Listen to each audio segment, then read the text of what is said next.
Hoy mga pangga, alam niyo na ba ang latest? Aba, hatid sa atin ng Geely Helmet Philippines. Ito, meron tayong clear lens. Pero, ito yung catch dito. Ito yung tinatawag na photochromic lens na kung saan makikita nyo from clear lens to dark smoke. Gusto nyo malaman? Tara, ganito. Kasi pag naarawan lang siya,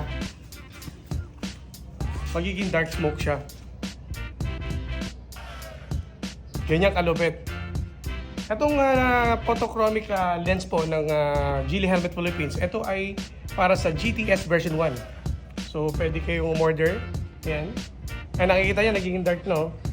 Diba? From clear lens to dark smoke. Ganyan kalupit. Para pag naarawan ka, hindi ka masisilaw. So, magiging dark smoke agad yung clear lens ng Geely Helmet Philippines. Ayan, no? Napaka-astig.